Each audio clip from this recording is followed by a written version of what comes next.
Nossa aula de hoje traz como tema sistema digestório humano. Como é composto o sistema digestório humano? Ele é composto por órgãos que atuam juntos para permitir a absorção da maior quantidade de nutrientes possíveis dos alimentos ingeridos. Todos os alimentos que são ingeridos por nós, ele é retirado os nutrientes e redistribuído nas células do nosso corpo. O sistema digestório ele é formado pela boca, faringe, esôfago, estômago, intestino delgado, intestino grosso e terminando no ânus. E as glândulas anexas também fazem parte, que são as salivares e o fígado, vesícula biliar e o pâncreas. Porém, a digestão dos alimentos se inicia na boca, o alimento entra pela boca. É misturado com a ajuda da língua, umedecido com a saliva e é empurrado para a faringe.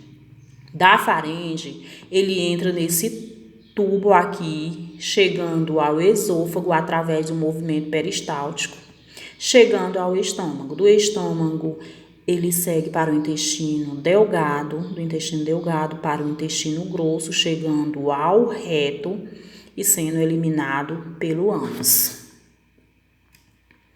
Os termos usuais mais usados pelo sistema digestório são mastigação, que é a desintegração parcial do alimento, processo mecânico e químico, que é o ato de triturar, de mastigar, de rasgar para ser empurrado o bolo alimentar. Deglutição é o ato de engolir o alimento, é a condução dos alimentos através da faringe para o esôfago, através do movimento peristáltico. Ingestão é a introdução, é a chegada desse alimento até o estômago.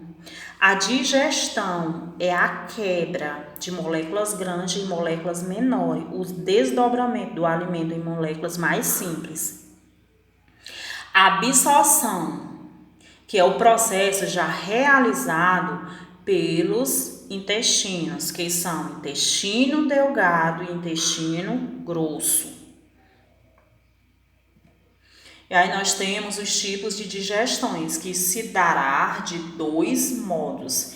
Digestão mecânica, que é a quebra física dos alimentos através da mastigação e dos movimentos peristálticos.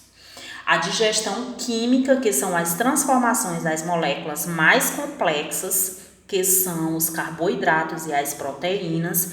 Carboidratos são as massas como pães, bolacha, biscoitos, arroz, macarrão, bolos, entre outros.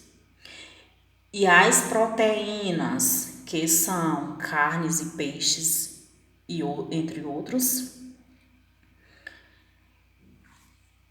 E através da ação dos sucos digestivos, que vai conter as enzimas. Então, essas são as transformações das moléculas complexas em moléculas mais simples, através do suco digestivos, que vai conter enzima para ajudar nesse processo de digestão dos alimentos. Porém, como já se foi falado, acontece de dois tipos. A digestão mecânica, nela é envolvida esses órgãos, língua, dentes e os movimentos peristálticos. Na digestão química, são envolvidos sucos digestivos, como a miliase salivar, a enzima chamada de pepsina, entre outros. O estômago, ele é um tubo muscular que vai da faringe para o estômago e mede cerca de 25 centímetros. Por exemplo, ele vem da faringe até o estômago. Aqui é o bolo alimentar, descendo, né? Aqui no número 3 é uma esfinge. Porém, essa esfinge é como se fosse uma válvula. Ela abre para o alimento entrar e se fecha. Porém, se essa válvula não se fechar, acontece um processo chamado de refluxo, é a volta do alimento para fora. O sistema digestivo tem como função retirar dos alimentos ingeridos nutrientes necessários para o desenvolvimento e manutenção do organismo. Isso é, o tubo digestivo tem a função de transformar os alimentos em nutrientes e absorvê-lo. O sistema digestório, ele tem como função transformar todos esses alimentos em nutrientes e após ser transformados em nutrientes, eles precisam ser reabsorvidos e redistribuídos em todas as células do nosso corpo para a manutenção de nosso corpo com uma boa qualidade de vida e também para permitir um bom funcionamento e a nossa sobrevivência.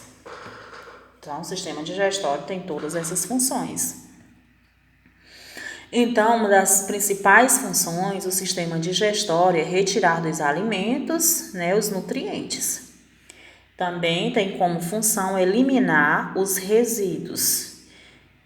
Transformação mecânica, química, de macromoléculas que já foram explicadas, que são proteínas e carboidratos, E o transporte dos alimentos, que são água e sais minerais para os capilares sanguíneos, que vai acontecer no intestino grosso. É no intestino grosso que vai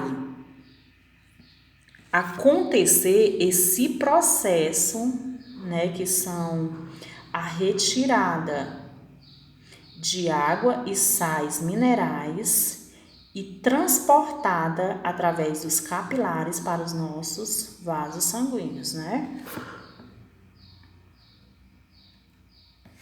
Então, a função do estômago é transportar o bolo alimentar, transformar esse bolo alimentar em quimo, que é uma massa pastosa, tem um caráter ácido, e iniciar a digestão das proteínas. Essa é a função do estômago, através da produção do suco gástrico, que é produzido no estômago.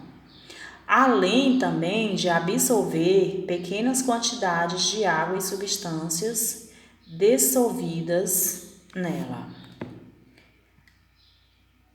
As funções do intestino delgado. Faz-se parte desse sistema o estômago e o intestino grosso, que ele é dividido em 3 partes, duodeno, jejum e íleo. Aqui nós temos o duodeno.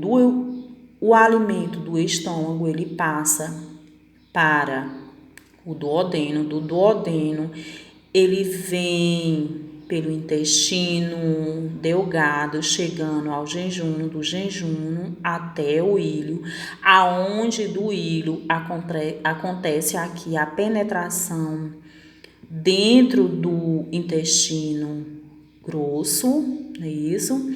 Aí nós temos aqui, aí já passa a ser as funções do intestino grosso.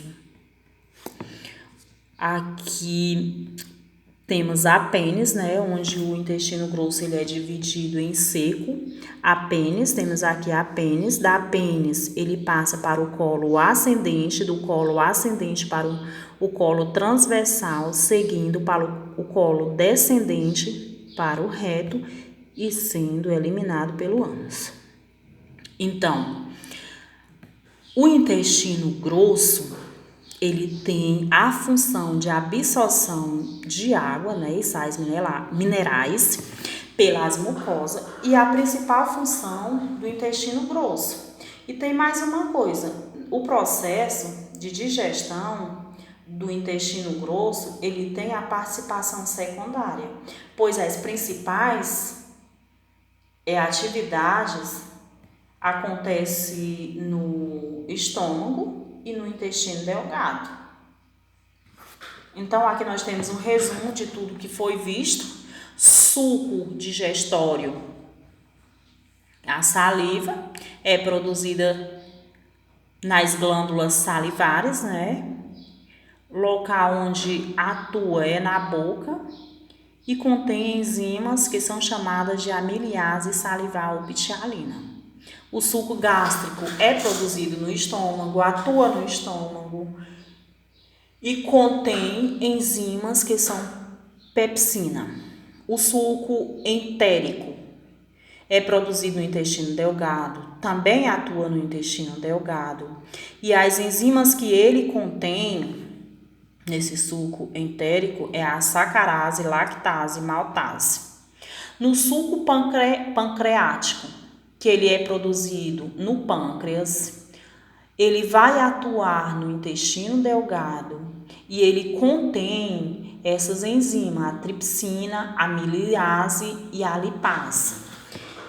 O suco digestório da bile é produzido no fígado, vai atuar no intestino delgado e ele não vai conter enzimas. Então, esse quadro aqui foi só um resumo de tudo que vimos, né, nesse conteúdo, e até a próxima, com a graça de Deus.